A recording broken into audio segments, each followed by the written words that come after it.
porque no puede contarse la historia de la Edad Media ni en España ni en ningún otro lugar de Europa sin hablar de la Iglesia. Porque la Iglesia desempeña en este momento una posición determinante, por así decirlo, es el cerebro rector del orden medieval. En el caso de los reinos cristianos españoles, además, es el elemento que daba cohesión a las tierras y a los hombres. Ese elemento era precisamente la cruz, la fe común, la religión cristiana en pugna permanente con el enemigo musulmán del sur. El largo proceso de la Reconquista es incomprensible sin el elemento religioso. No será muy políticamente correcto decirlo, pero eso es lo que hay. Y lo religioso lo baña todo, la vida cultural, la vida cotidiana, también la vida política. Es la religión, más que la pertenencia a un territorio, lo que construye la identidad individual y colectiva. Por eso nada se entiende si no hablamos de la Iglesia, y aquí lo haremos trayendo a colación a uno de los grandes espíritus de aquel tiempo, Gerberto de Aurillac, un monje filósofo que conoció muy bien Cataluña y que sería papa con el nombre de Silvestre II. Su vida nos servirá de guía para meternos en los monasterios y los templos medievales.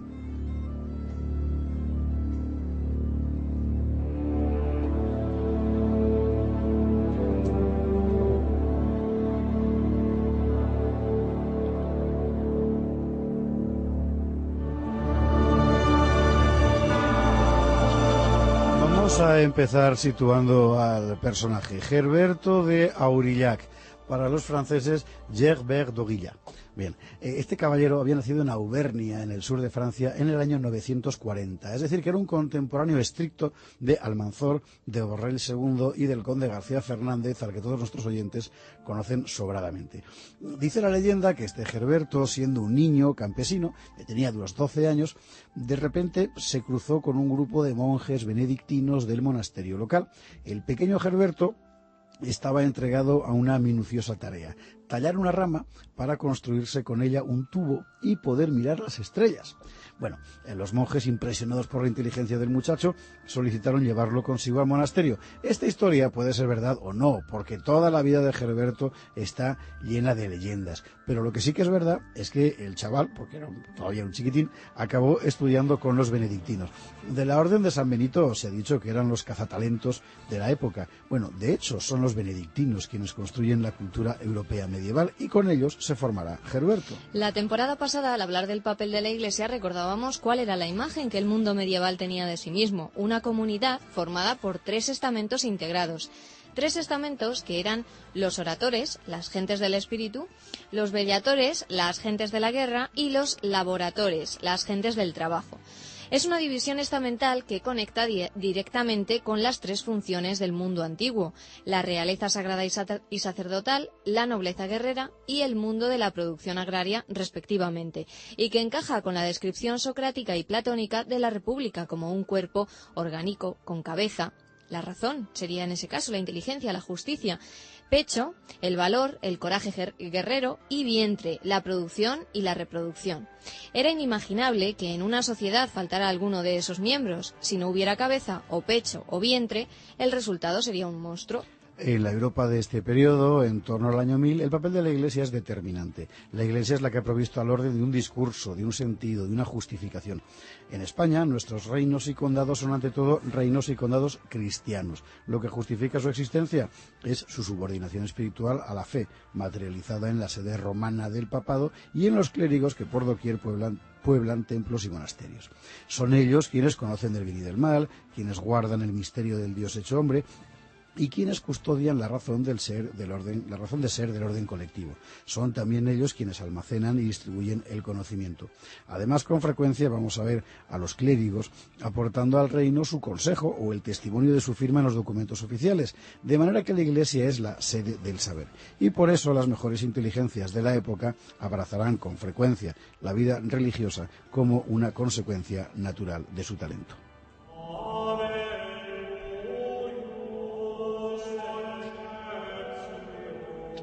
Ese fue el caso de Gerberto, que realmente tenía un talento desbordante. Con los benedictinos estudió el trivium, es decir, gramática, lógica y retórica, que eran la base del saber medieval. Allí, en el monasterio, decide consagrarse a la vida religiosa y se ordena. Como es un cerebro privilegiado, la comunidad benedictina estimula sus estudios. Superado el trivium, afronta el quadrivium, es decir, aritmética, geometría, astronomía y música, las disciplinas propiamente científicas. ¿Dónde estudia el quadrivium? En Cataluña, en el monasterio de Santa María de Ripoll, bajo la tutela del conde Borrell II y del obispo Atón de Vic. Después de todo, Cataluña formaba parte del mundo carolingio. Bueno, y nueva pregunta, ¿y por qué precisamente en Ripoll y no en cualquier otro lado? Bueno, pues sin duda por la importancia de este monasterio como centro de conocimiento. El monasterio de Santa María de Ripoll, en Gerona, había sido fundado por Wifredo el Belloso en 888, después de que el obispo Gotmar de Vic encontrara una imagen de la Virgen en el lugar. Muy vinculado a las casas condales catalanas, el monasterio prosperó rápidamente y, entre otras cosas, fue almacenando una importantísima colección de manuscritos. A mediados del siglo X ya eran 66 manuscritos, que para la época son muchísimos, y a principios del siglo siguiente los escritos ya superaban el centenar. Fue eso lo que convirtió a Ripoll en centro de visita obligado para quien quisiera profundizar en el saber, y por eso Gerberto vino a España, a Ripoll, para estudiar su quadrivium.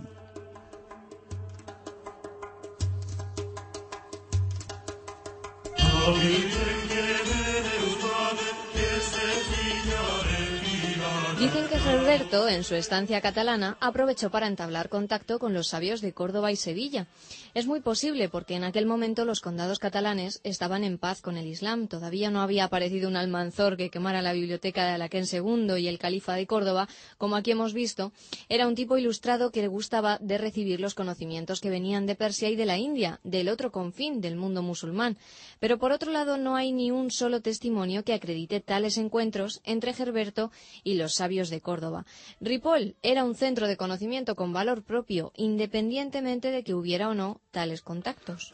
Vamos a aclarar una cuestión. Es que el tópico dice que fueron los árabes los que conservaron la sabiduría grecolatina durante la Edad Media, pero eso es una verdad a medias. En los monasterios medievales, por ejemplo en Ripoll, se conocía perfectamente a Aristóteles, por citar un solo autor. Lo que sí que es verdad es que las copias de griegos y romanos que había en los monasterios medievales de Occidente eran pocas y con mucha frecuencia también eran incompletas. Claro, los árabes, además de incorporar los conocimientos de persas y de indios, habían conocido las traducciones de los griegos al siriaco y de ese modo, en torno a Bagdad, se conservaban muchísimos textos mucho más completos que los que circulaban, si se puede hablar de circulación, en el ámbito europeo. Hubieron no interlocutores árabes, parece acreditado que fue aquí, en Ripoll, donde Gerberto conoció el sistema numérico arábigo, importado de la India, que aportaba la novedad crucial del número 0. Los indios habían empezado a calcular con ceros en torno al siglo VII. El sistema empezó a generalizarse unos 200 años después. Los árabes lo importaron gracias al persa al-Khwarizmi. Al-Khwarizmi. Es muy importante decir bien el nombre, ya verás por qué. A ver, Al-Khwarizmi. Khwarizmi. Eso, a ver. Que vivió entre los siglos 8 y 9, y por ese señor al-Khwarizmi llamamos a los números guarismos. ¿Ves por qué es importante? Por el Khwarizmi. Claro. Gerberto conoció el sistema y defendió sus ventajas sobre el viejo sistema numérico romano. Hay que decir que al principio Gerberto no tuvo ningún éxito con su nuevo planteamiento. Es que tú imagínate, o sea, después de que no al-Juaristi, como dice el Artón de Jumenti, sino al-Juarizmi, descubriera los guarismos, ¿verdad? Claro. Gerberto los dio a conocer y no le hizo a nadie ni caso. ¿Qué cosas? Bueno, tardaría todavía mucho tiempo en el Occidente, más de un siglo, en generalizarse el uso del cero. Pero bueno, la cosa es que la Iglesia de entonces no ocupaba un lugar central solo en el mundo del espíritu y del saber, sino también en el mundo político. A la altura del año 969, el conde Borrell II viaja como peregrino a Roma y lleva en su séquito, a modo de embajada, ¿a quién? Pues al sabio monje Gerberto. Y este viaje va a ser crucial para nuestro personaje, porque en Roma conoció Gerberto al Papa Juan XIII y al emperador Otón I, que era la cabeza del Sacro Imperio Romano Germánico, es decir, el lado oriental del viejo mundo carolingio. Bueno, Otón se quedó impresionado con la inteligencia de aquel monje todavía joven, porque no había cumplido unos 30 años, y decidió fichar a Gerberto. Le contrató como tutor del hijo del emperador, el futuro Otón II. A partir de entonces comienza para Gerberto de Aurillac una carrera meteórica. Maestro en la escuela catedralicia de Reims primero, ordenado sacerdote, enseguida será abad del monasterio de Bobbio, en Lombardía, después obispo de Reims, obispo de Rávena. Es en ese momento cuando a nuestro personaje le toca sumergirse en las convulsiones políticas de la época. En Francia aparece la dinastía Capeta. Hay un traumático relevo en la corte del Sacro Imperio Romano.